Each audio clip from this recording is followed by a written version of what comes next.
सर्वप्रथम सभी श्रद्धालु भक्तों को मेरी ओर से नरक चतुर्दशी की हार्दिक शुभकामनाएं। जय श्री कृष्ण, जय माँ लक्ष्मी, जय श्री यमराज। आज हम सुनने जा रहे हैं नरक चतुर्दशी व्रत कथा, जिसे छोटी दिवाली भी कहा जाता है।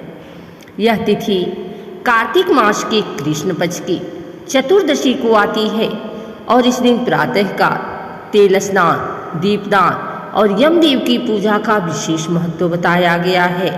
भक्तजन इस दिन यमराज के नाम का दीपक जलाते हैं ताकि उन्हें अकाल मृत्यु का भय न रहे।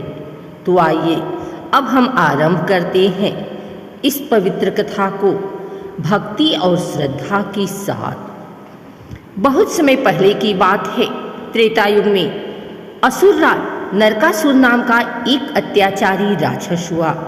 नरकासुर ने कठोर तप करके भगवान विष्णु से वरदान प्राप्त किया था कि कोई भी देवता, असुर या मनुष्य उसे मार नहीं सकेगा, सिवाय उसकी माता भूमि देवी पृथ्वी माता के अवतार से।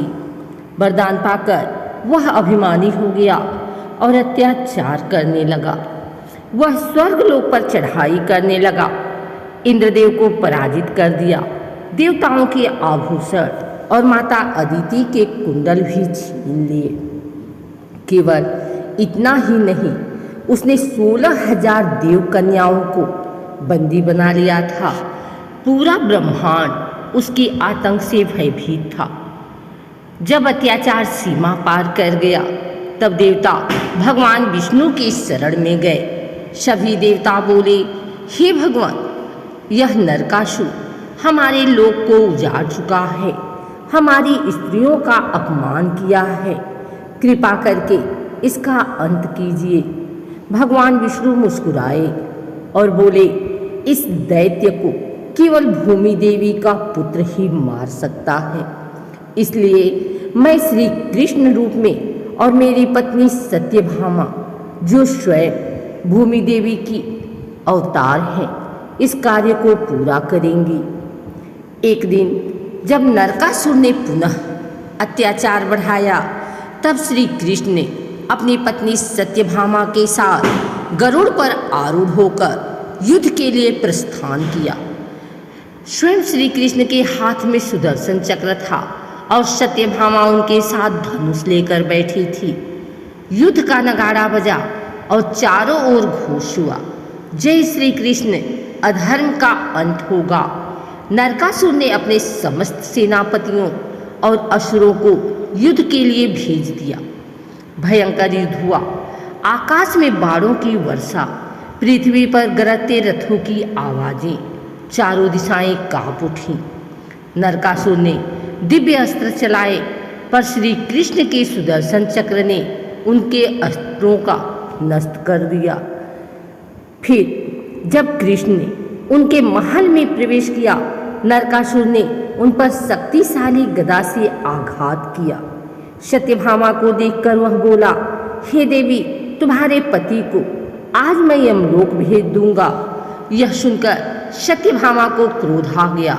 उन्होंने अपने धनुष से एक बाण चलाया, जो सीधे नरकासुर के हृदय में जा लगा। वह वहीं गिर पड़ा। उसने अंतिम समय में भगवान कृष्ण से कहा, प्रभु, मेरे अपराध क्षमा करें, कृपा करके मेरा नाम अमर बना दीजिए। भगवान बोले, तुम्हारा अंत चतुर्दशी तिथि के दिन हुआ है। इस दिन जो भी स्नान, दीपदान और दान करेगा, वह नरक के भय से मुक्त होगा। इसलिए यह तिथि नरक चतुर्दशी के नाम से जानी जाएगी। नरकासुर ने मुस्कुराते हुए प्राण त्यागे और उसकी आत्मा प्रभु चरणों में विलीन हो गई।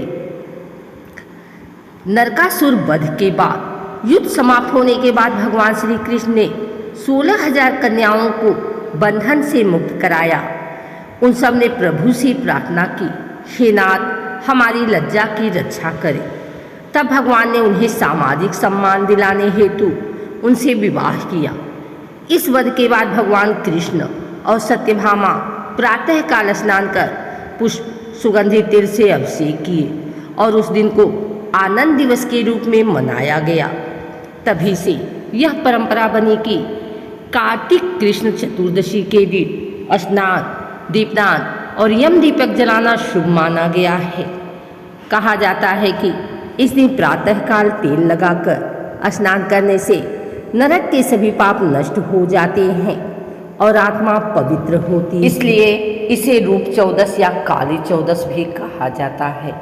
कहते हैं इस दिन जो स्नान और दीपदान नहीं करता वह अगले जन्मों में कष्ट भोगता है, और जो श्रद्धा से दीप जलाता है उसे अकाल मृत्यु, भय और रोगों से मुक्ति मिलती है। यम दीपक की कथा।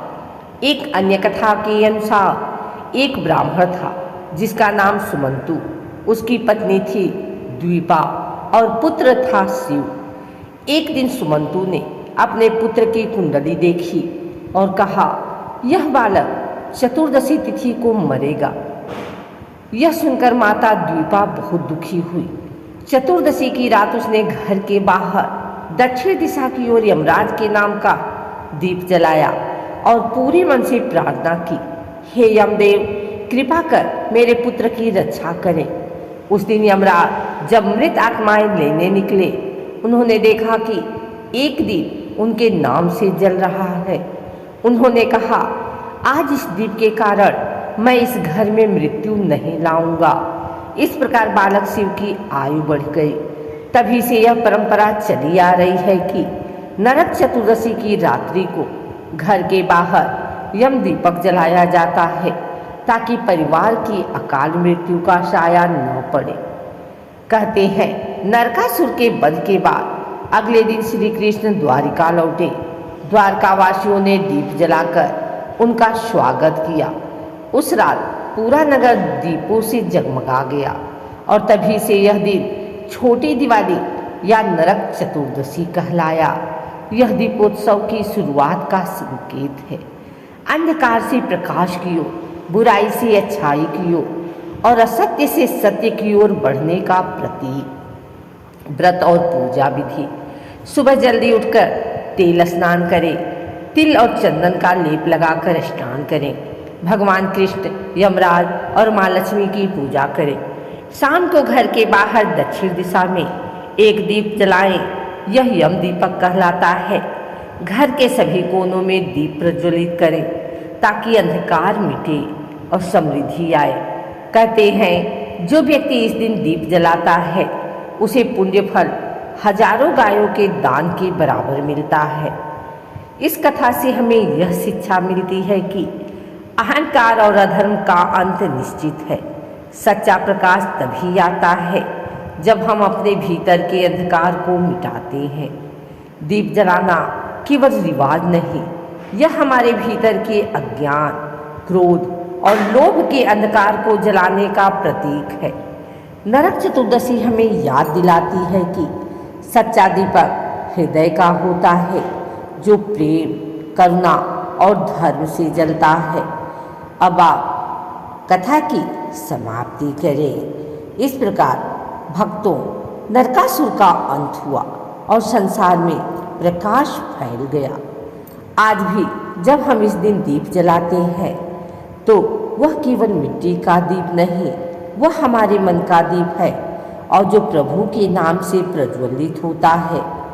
तो आइए इस नरक चतुर्दशी पर हम भी अपने भीतर के अंधकार को मिटाएं, दूसरों के जीवन में प्रकाश लाएं और प्रभु से यही प्रार्थना करें, हे भगवान, जैसे आपने नरकासुर का अंत किया वैसे ही हमारे भीतर के पाप और अहंकार का अंत करें। जय श्री कृष्ण, जय माँ लक्ष्मी, जय यमदेव। सभी भक्तों को नरक चतुर्दशी की मंगल शुभकामनाएं।